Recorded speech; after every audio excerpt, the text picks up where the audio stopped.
हरिओम, जय गुरुदेव। मित्रों, पूज्य संत श्री आसाराम जी बापू पर झूठे आरोप लगाने वाली जो लड़की है, उसका जो बाप है, उसने पत्रकारों से बात करते हुए, पत्रकारों के सवालों का जवाब देते हुए कहा कि आसाराम जी बापू से हमें खतरा है। जी मैं लगा रहा हूं, सम्मान पूर्वक नाम हम मर्यादावश ले रहे हैं, लेकिन वो बात भी किस तरीके से करते हैं घटिया। वो वीडियो क्लिप मैंने आपको परसों जो मैंने वीडियो पब्लिश अपने चैनल पे किया है, उसमें मैंने वो वीडियो क्लिप दिखाई, जिस तरह से उन्होंने पत्रकारों से बात की, उनके सवालों के जवाब दिए, गर्दन झुकाकर, नजरें चुराकर, क्योंकि बात में कोई सच्चाई नहीं। और मित्रों, हमने तो उनकी परसों जो मैंने वीडियो आपको दिखाया था, उसमें पोल खोली कि किस तरह भोलानंद और सुरेशानंद जी को भी गायब करने में इन्हीं का हाथ हो सकता है, लड़की के बाप का। और उनके साथ जो एक बहुत बड़ी ताकत जो उनके साथ है, नकारात्मक शक्ति जो उनके साथ है, आप समझ रहे हैं मेरी बात को, तो वो उनका कहीं ना कहीं हाथ, वो हमने पोल खोली।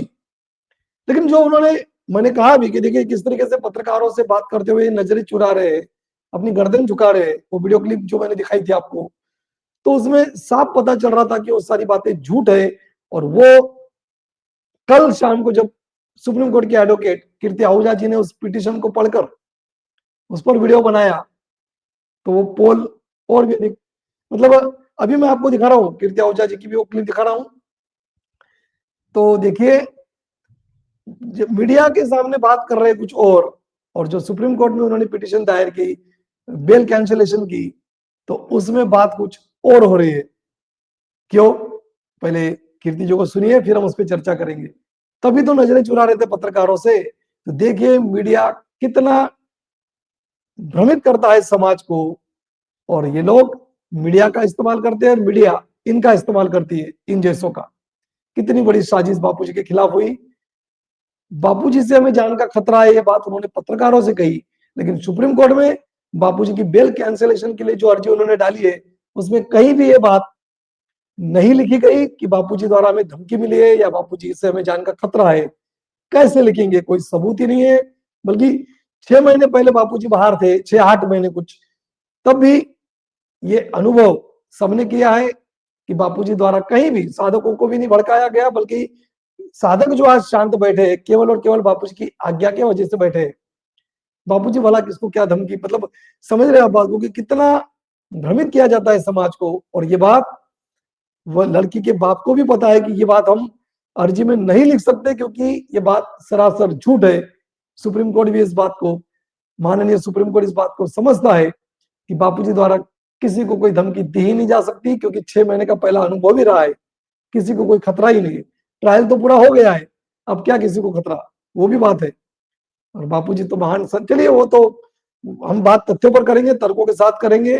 वो महान है ये वगैरह तो सब हम सब जानते ही, वो तो हमारी श्रद्धा है। लेकिन ट्रायल पूरा हो गया है, इसमें कहा कोई भी।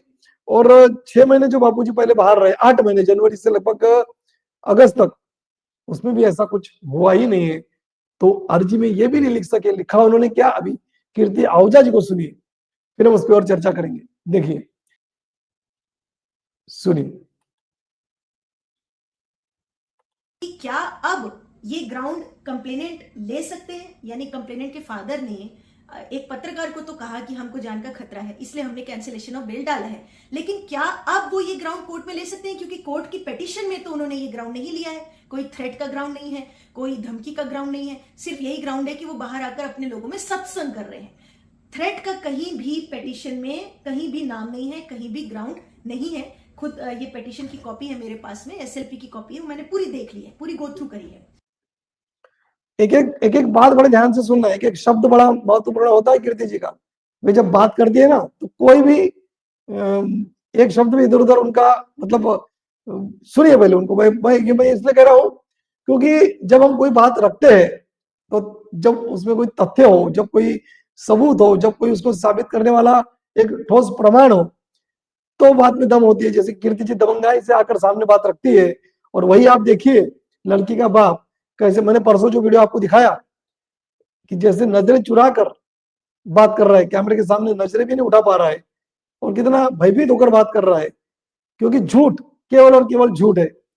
और वाकई उसको यदि बापूजी से खतरा होता, तो जो सुप्रीम कोर्ट में अर्जी दायर की है, उसमें तो कहीं भी इसका जिक्र नहीं है। और वो कर भी नहीं सकते, उनके वकील को आर्ग्यू भी उसी मुद्दे पर करना पड़ेगा जो उन्होंने मांग की है बापूजी के बेल के। चलिए मैं आपको इस बात को अच्छे से नहीं बता पाऊंगा, जो कीर्ति जी के शब्दों में हम सुनेंगे क्या है। और हाँ, कीर्ति जी ने अपने चैनल पर ये वीडियो पब्लिश किया है, मैं उसमें का केवल एक छोटा सा पार्ट आपको दिखा रहा हूं, लेकिन आप उनके चैनल पर जाकर वो पूरा वीडियो भी जरूर देखिएगा। उसकी भी लिंक मैंने यहाँ डिस्क्रिप्शन में दी हुई है। और जो वीडियो मैंने परसों पब्लिश किया था जिसमें लड़की का बाप मीडिया वालों से, पत्रकारों से बात कर रहा है, उसकी भी लिंक मैंने यहाँ दी हुई। सुनिए कीर्ति जी को।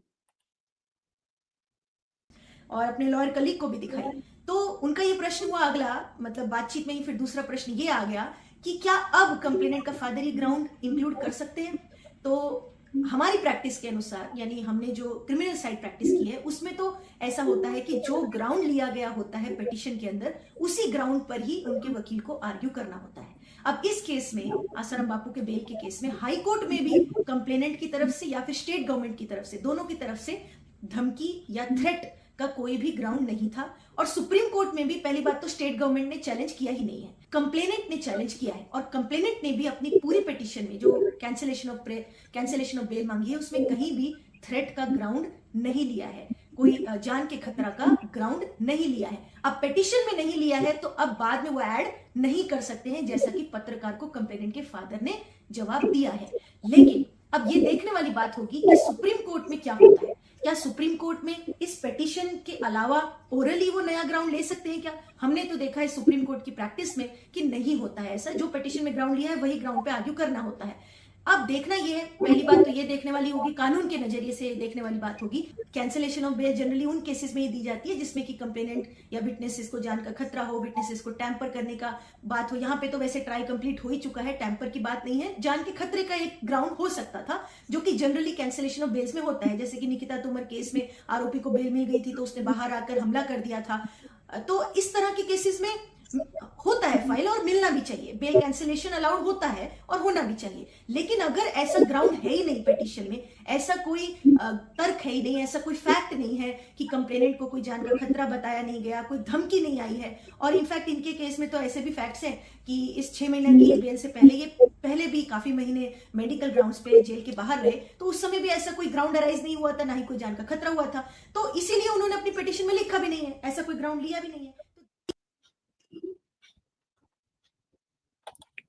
तो क्या लगता है कीर्ति जी को सुनकर, तो हम पूरा हमें ये विश्वास ही हो रहा है कि माननीय सुप्रीम कोर्ट पूज्य बापूजी की जमानत कायम रखेगा।